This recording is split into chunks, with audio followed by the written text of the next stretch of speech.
مسلمان وہ قوم ہے جو مرعوب نہیں ہوتی، یہ روب دکھاتی ہے، روب۔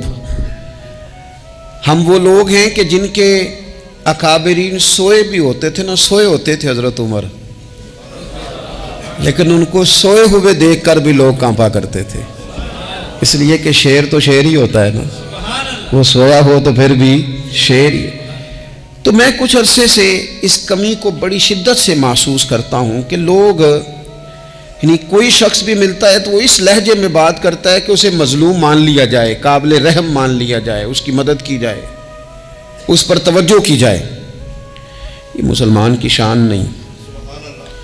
آپ سورہ بقرہ پڑھیں گے تو قرآن مجید اصحاب صفہ کی شان بیان کرتا ہے کہ انہیں بڑی حاجت ہے، بڑے ضرورت مند ہیں۔ وہ لوگ تھے جو کئی دنوں تک روٹی نہیں کھاتے تھے، لیکن رب فرماتا ہے کہ میرے محبوب کے مدرسے کے ان طالب علموں کو جو دیکھے گا اسے محسوس ہوگا کہ یہ تو بڑے امیر لوگ ہیں۔ کیوں محسوس ہوگا؟ لا یسألون الناس الحافا، یہ لوگوں سے لپٹ کر سوال نہیں کرتے، کشکول طلب نہیں دراز کرتے، یہ اپنے پردے کو قائم رکھتے ہیں۔ خودداری، عزت نفس، وقار، خودی۔ ہمارے ہاں تیزی سے ان چیزوں کا آج جو ہے وہ یوں محسوس ہوتا ہے جیسے قحط ہو گیا ہے۔ الا ماشاءاللہ، آپ کے زخم دکھانے سے کوئی بھی آپ کا زخم نہیں بھرے گا، بلکہ میں نے تو یہ دیکھا ہے اپنی زندگی میں کہ اچھا بھلے تعلقات چل رہے ہوتے ہیں، آپ کو ذرا ضرورت پڑ جائے تو سامنے والا آنکھیں پھیر لیتا ہے، اسی وقت اس کا ماحول اور اس کے حالات خراب ہو جاتے ہیں۔ اس لیے اپنا سارا بھروسہ، اپنی ساری توجہ، اپنی سوچوں کا مکمل مدار صرف اللہ رسول کی ذات کو بنائیں، اور اس انداز میں بنائیں کہ کون دیتا ہے دینے کو تو چاہیے، دینے والا ہے سچا ہمارا نبی۔ اور یہ ذہن بنائیں زندگی میں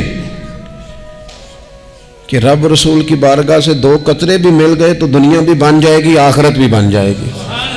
اس لیے ادھر ادھر دیکھنا تھوڑا کم کریں۔ اور بالخصوص آج اپیل کروں گا، استاد اپنے شاگردوں کو، پیر اپنے مریدوں کو، باپ اپنی اولاد کو بڑی بڑی باتوں کا سبق پڑھائے، بڑی بڑی باتوں کا۔ اقبال نے شکوہ کیا، اقبال کہنے لگے شکایت ہے مجھے یا رب خدا بندان مکتب سے، یہ جو انہیں کہتے ہیں کہ جناب پڑھ جاؤ گے تو روٹی اچھی ملے گی، یہ انہیں کہتے ہیں پڑھ جاؤ گے تو کار میں بیٹھو گے، پڑھ جاؤ گے تو کوٹھی بنا لو گے، یہ کیا سبق پڑھا رہے ہیں بھلا؟ ان کو تو تم بڑے بڑے باتیں بتاؤ، انہیں کہو پڑھو گے تو دنیا میں حضور کے دین کا انقلاب برپا کرو گے، تم ان کہو کہ تم پڑھو گے تو تم ایک پورا ملک چلاؤ گے، تم انقلاب برپا کرو گے، اٹھ باندھ کمر کیوں ڈرتا ہے، پھر دیکھ خدا کیا کرتا ہے۔ اقبال کہنے لگے یہ تم کیا سبق پڑھا رہے ہو کہ روٹی صحیح مل جائے گی، چندہ اکٹھا کرنے کا طریقہ آ جائے گا؟ کہنے لگے شکایت ہے مجھے یا رب خدا بندان مکتب سے، سبق شاہی ہے اور بچوں کو دے رہے ہیں خاک بازی کا۔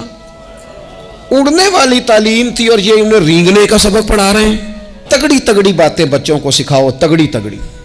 یہ پھر سارے نہ ڈھونڈتے پھریں کہ وہ فلانا جو ہے نا چاچا امیر ہے تو ماموں امیر ہے تو فلانی خالہ باہر ہے تو فلانا ذرا مہربانی، کوئی بھی نہیں مہربانی کرتا۔ مہربانی جب بھی کرتا ہے یا خدا کرتا ہے یا مدینے والے محمد مصطفیٰ کرتے ہیں۔ اپنی توجہات کبھی بچوں کو دیکھیں، حضرت لقمان اپنے بیٹے کو کیا کہتے ہیں یا بنی اقم الصلاۃ وامر بالمعروف وانہا عن المنکر۔ حضرت لقمان اپنے بیٹے کو سمجھاتے ہیں، کہتے ہیں اے بیٹا نماز قائم کرنا، لوگوں کو بھلائی کا حکم دینا، برائی سے منع کرنا، وَاصْبِرْ عَلَىٰ مَا أَصَابَكَ، اور جب مصیبت پہنچے تو صبر کرنا، ادھر ادھر رونا دھونا نہ کرنا۔ نماز پڑھنا، بھلائی کا حکم دینا، برائی سے منع کرنا، اور اگر کوئی مصیبت پہنچے تو اس پر صبر کرنا۔ کتنے کام ہو گئے؟ 4۔ ایک نماز پڑھنی ہے، ایک بھلائی کا حکم دینا ہے لوگوں کو، ایک برائی سے، اور اگر کوئی مشکل آئے تو کیا کرنا ہے؟ ان ذالک من عزم الامور۔ فرمایا بیٹا یہ بڑی ہمت والے کام ہیں، ہمت والے کام کرنا، ہمت والے، طاقتیں اپنی قائم رکھنا، کمزور نہ پڑنا، لوگ تمہارے آنسو نہ دیکھیں، کوئی تمہیں تڑپتا نہ دیکھے، چھوٹا چھوٹا زخم لے کر لوگ سگنل پہ کھڑے ہیں، چھوٹی چھوٹی مجبوریاں لے کر لوگ مانگنے کے لیے دروازوں پر کھڑے ہیں۔ امت مسلمہ کا یہ مزاج نہیں، یہ وقار نہیں، یہ انداز نہیں۔ ہم تو بانٹنے والے لوگ ہیں۔ چلے مشکل آ جاتی ہے، زندگی میں ضروریات پڑ جاتی ہیں، قرضہ صحابہ بھی لے لیا کرتے تھے، لیکن یہ جو لہجے آج ہم نے اختیار کر لیے، کمزور ہو جانا، کچا پڑ جانا، غریبی کا رونا رونا، یہ انداز اہل ایمان کا بچوں کو طاقتور ہونا چاہیے۔ میرے نبی کریم صلی اللہ تعالیٰ علیہ وآلہ وسلم نے نا ارشاد فرمایا، ایسا نہیں ہے کہ کوئی بندہ کمزور ہے تو وہ ناپسندیدہ ہے، یہ نہیں فرمایا کہ جو بزدل ہے تو وہ بڑا کوئی کٹا ہوا آدمی ہے، لیکن حضور فرماتے ہیں، صحیح مسلم میں حدیث موجود ہے، حضور فرمانے لگے طاقتور مسلمان نا اللہ کی نظر میں بزدل مسلمان سے زیادہ پیارا ہے۔ طاقتور ہے نا، اس کی شان زیادہ ہے۔ یہ جو با ہمت ہے، با حوصلہ ہے، جس کے اعصاب مضبوط ہیں، یہ رب کریم کی بارگاہ میں باوقار ہے، اللہ کے حضور اس کی قدر ہے۔ اور حضور علیہ الصلوۃ والسلام صحابہ کو دعائیں سکھایا کرتے تھے، اور تعلیم امت کے لیے خود بھی حضور وہ دعا فرمایا کرتے تھے، کہتے تھے اے اللہ بزدلی سے بچا، کنجوسی سے بچا، اے اللہ اس بڑھاپے سے بچا جو انسان کو بڑا پریشان کر دے۔ حضور دعائیں مانگا کرتے تھے۔ دیکھیں بیمار انسان ہو جاتا ہے، اگر وہ سوچے نا رب کی طرف سے ہے تو پھر بیماری کا لوگ بڑا مزہ لیتے ہیں، کیونکہ جب بندہ بیمار ہوتا ہے تو نفسانی خواہشات ساری ختم ہو جاتی ہیں۔ اور میں اکثر دوستوں سے کہتا ہوں کہ بعض چیزیں ایسی ہیں جو وجد میں لے آتی ہیں بندے کو، اگر وہ غور کرے تو۔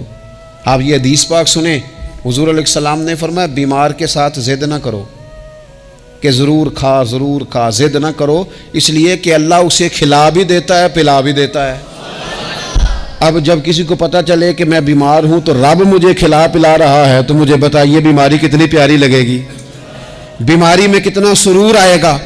پھر تو انسان ہمیشہ چاہے گا کہ مجھے وہ چیزیں ملیں جو مجھے اللہ تبارک و تعالیٰ کی بارگاہ کے قریب کر دیں۔